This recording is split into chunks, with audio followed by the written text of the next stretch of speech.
I'm Charlotte. And I'm Shanoa. And welcome to Vampire Survivors' Ode to Castlevania Spell Guide. Spells are mystical but complex abilities compared to the powers you've seen from Vampire Survivors, but they all share similar principles. Here's a quick rundown of how things work. Spells utilize most of your character's stats. The higher your duration stat, the more often your spell will trigger.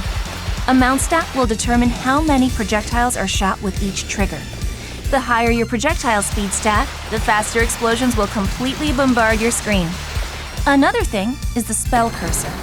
While your spell is charging, you will be able to see where on the screen your spell will be cast. The closer you are to firing your spell, the easier it is to see the cursor. When you can see it completely, the spell fires.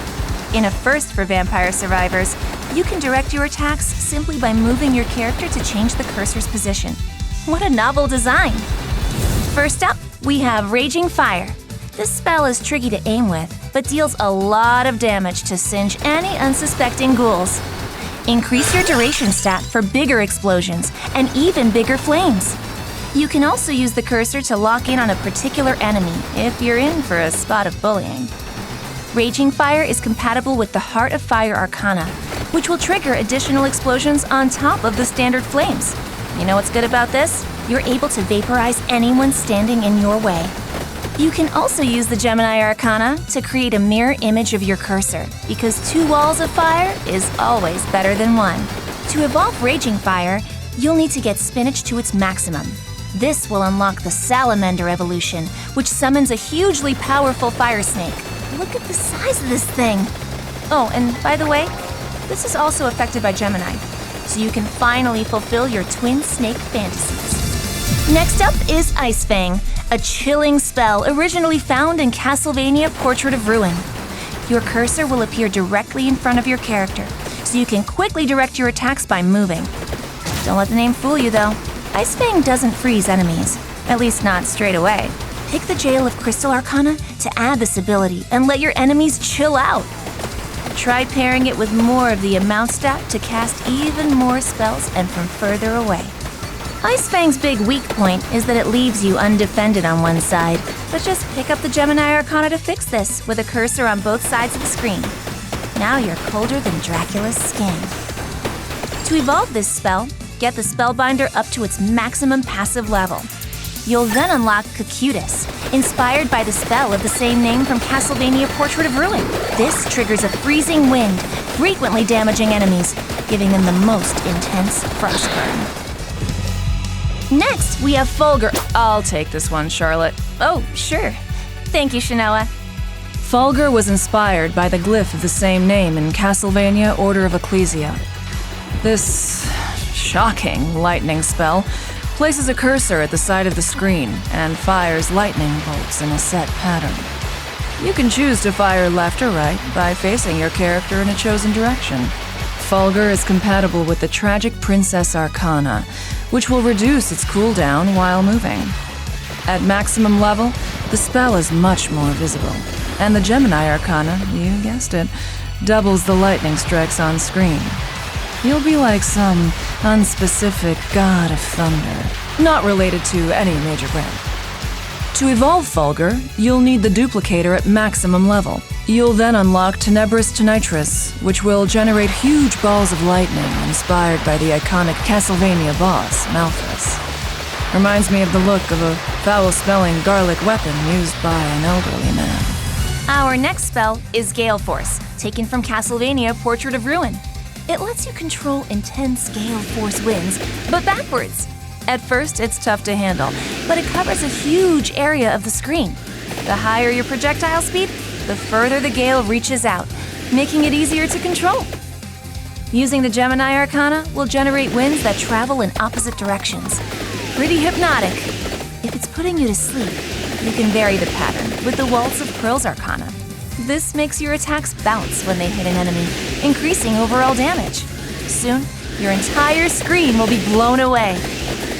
To evolve Gale Force, you need Bracer at its maximum level. You'll then unlock Pneuma Tempesta, which generates an actual tornado above your character, like an actual full-blown tornado. We're not messing around here. With the Gemini Arcana, you'll have a tornado at your feet as well. It's a win-win! Next up, we have Rock Riot. This spell will appear from the top of the screen.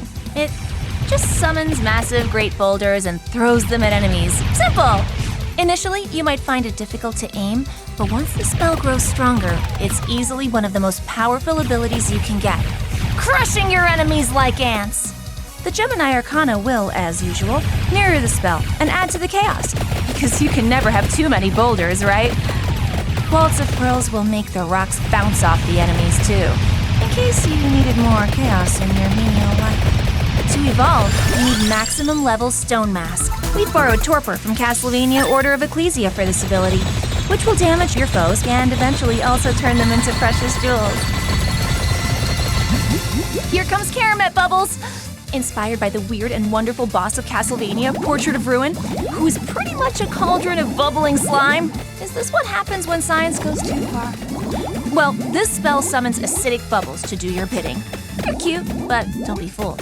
They still deal a lot of damage. You can control the spell with an outer circle at the edge of the screen so the bubbles can come in from any angle.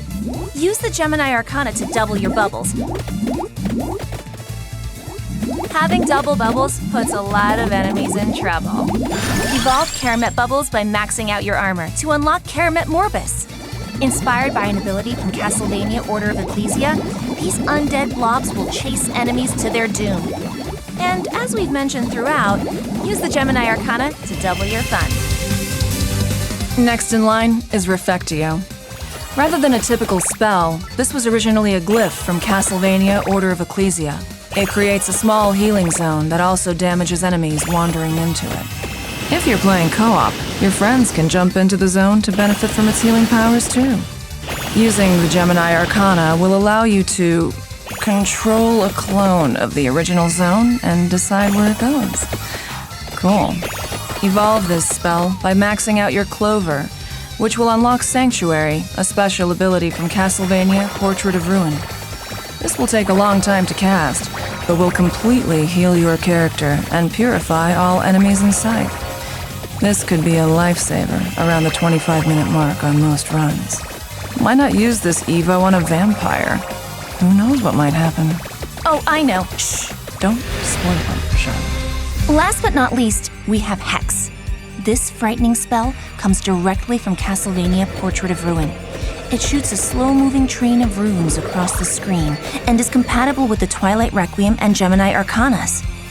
Increase your curse stat to creep up the damage this spell deals out. More enemies to completely destroy. Fun, right? The evolution of Hex is Nightmare, which turns the spell into a slow-moving ball of energy. But be careful, not only does this require a maxed-out Skullomaniac, but if you step into the damage zone of this evolution, your curse stat will be greatly augmented. Use at your own peril. You know what else is a nightmare? Fighting death. It's actually surprisingly difficult. Who's laughing now? Now you're all set to cast all manner of fantastic spells on your next run. Good luck! That should be all from me, too. I've left Sarge hiding in a barrel, and it's probably time I go find him. Shanoa! Just how long have you been playing hide and seek?